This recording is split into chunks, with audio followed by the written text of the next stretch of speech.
Таухид бул жүрөктү тазалоонун негизи дейт. Таухид деген эмне? Таухид деген ушул исламдын эң биринчи түркүгү болгон ла иляха иллаллах. Ошол ла иляха иллаллах бул ушу жүрөктү тазалоонун негизи болуп эсептелет. Же болбосо таухид башкача айтканда Аллахты жалгыздоо. Же болбосо Аллах Таала тууралуу болгон илим. Же болбосо Аллах Тааланы ибадаттарда жалгыздоо. Ушунун баары жүрөктү тазалоонун, напсини тазалоонун эң биринчи негизи болот. Эң биринчи негизи болот. Анан шейх айтат: "Инна таухида хуа ал-гаяту аллати мин ажлиха халакна Аллаху азза ва жалла." Таухид, ушул ла иляха иллаллах бул ушу максат дейт да. Бул максат үчүн бизди Аллах Таала жараткан дейт. Таухид үчүн, ла иляха иллаллах үчүн, Аллахтын жалгыздыгы, Аллахты биз ибадаттарда жалгыздап жүрүш үчүн Аллах Таала бизди жараткан. Аллах Таала айткандай дейт: "Ва ма халактул джинна вал инса илля лиябудун." Мен жиндер менен инсандарды бир гана жалгыз өзүмө ибадат кылыш үчүн жараттым дейт Аллах Таала. Аллах Таала эмнеге жараткан экен? Бизди жалгыз Аллахтын өзүнө ибадат кылышыбыз үчүн. Ошо таухид үчүн бизди жараткан.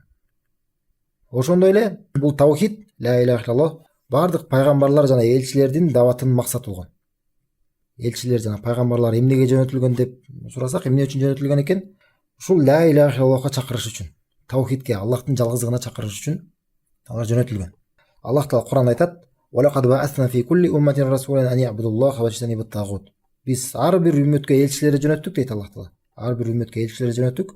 Эмне максатта дейт? Аллахка ибадат кылгыла деген буйрук менен Аллахка ибадат кылгыла жана тагуттан, Аллахтан башка ибадат кылынчу барлык нерселерден сак болгула деген максат менен жөнөттүк дейт. Ошондой эле айта кетчү нерсе, таухид бул Кур'андын түшүрүлүшүнүн себеби. Кур'ан эмнеге түшүрүлгөн десек, деп сурап берсе, мисалы эмне деп айтабыз? Биз ошо таухидти иш жүзүнө ашырыш үчүн, ла иляха иллаллахты карманып жүрүш үчүн Кур'ан түшүрүлгөн. Анткени Аллах Таала Кур'ан айтат: "Алиф лам ра китабун ухкимат аятуху сумма фуссилат мин ладун хакимун хабир алла та'буду иллаллах." Алиф лам ра дейт, бул китеп, анын аяттары анык баяндалган жана даанышман кабардардан толук түшүндүрүлүү дейт. Ал эмне үчүн дейт? Эмне себеп, эмне максатта? Алла та'буду иллаллах дейт. Андан башка эч кимге силер сыйынбашыңар үчүн дейт. Жалгыз гана Аллахтын өзүнө ибадат кылышыңар үчүн. Ошондой эле таухид, ла иляха иллаллах, Аллахтын жалгыздыгы бул эмне? Инсандын исламга киришине болгон эң биринчи буйругу. Эң биринчи милдет адам исламга кириш үчүн бул эмне? Таухидти карманыш керек. Ошо ла иляха иллаллах көбөлгөн айтуу менен адам мусулман болот, исламга кирет.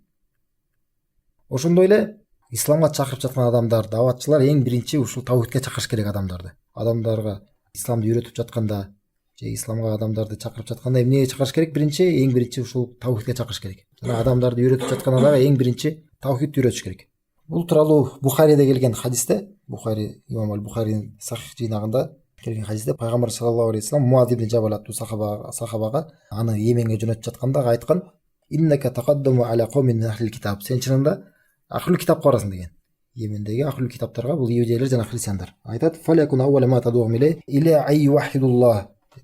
Жана аларга барып сен эң биринчи аларга чакырган нерсең бул Аллахты жалгыздоо болсун дейт. Аллахты жалгыздоого аларды чакыраң деген. Анан эгерде ал нерселер сага баш ээ турган болсо, анда аларга кабарлаң. Бир сутканын ичинде Аллах Таала аларга 5 мал намазды парз кылды деп. Демек, дават эмнеден башталат экен? Намаздан башталбайт. Же бир арак ичпегиле, же башка нерселерден тыюудан башталбайт. Эмнеден башталат? Аллахты жалгыздагыла. Аллах Тааладан башка эч кимге ибадат кылбагыла деген ушул нерседен башталат дават. Жана бул теманын биздин ушул китебибиз менен бул теманын эмне байланышы бар? Таухид айтып жатабыз, бул жүрөк тазалоонун негизи деп атабыз. Эми кандайча бул жүрөк тазалоонун негизи болот? Аллах Таала Кур'анда ким деген эгерде өзүнүн напсисин таухид менен тазалабаган болсо, аларга катуу азап бар деп коркуткан. Ким эгерде жүрөктөрүн, өзүнүн напсилерин таухид менен тазалабаган болсо, аларга катуу азап дайындалган экендиги тууралуу Аллах Таала катуу азап тууралуу коркуткан да. Аллах Таала айтат Кур'анда: "Вавайлул лил мушрикин." Мушриктерге бале болсун, мушриктерге тозок болсун дейт. Аллазина ла ю'туна заката ва хум бил ахирати кафирун. Алар ошол зекет бербейт дейт. Мааниси зекет бербейт дегенсе биз өткөнкү сабакта айткан болчубуз, закат деген ушул жүрөк тазалоо деген сөз. Тазалоо. Алар тазаланышпайт дейт. Алар тазаланышпайт жана алар акыретке капыр дейт. Акыретке капырлык кылышат дейт. Акыретке ишенишпейт, ыйман келтиришпейт дейт. Мына Ибн Таймия бул аяттын тафсиринде айткан: "Хи ат-таухид вал иман аллази бихи юзаккил калб" дейт. Бул аятта айтылып жаткан нерсе дейт. Бул таухид дейт. Аллахтын жалгыздыгы жана ыйман дейт. Ошол аркылуу жүрөк тазалана турган дейт. Ыйман жана жүрөк таухид аркылуу эмне дейт? Ибн Таймия айтат, жүрөк тазаланат дейт. Жана ушул эмне дейт? Бул ла иляха иллаллахтын мааниси ушул, ла иляха иллаллахтын мааниси ушул. Ва хаза аслу ма тузакку бихил кулуб. Жана ушул негиз аркылуу жүрөктөр тазаланат дейт.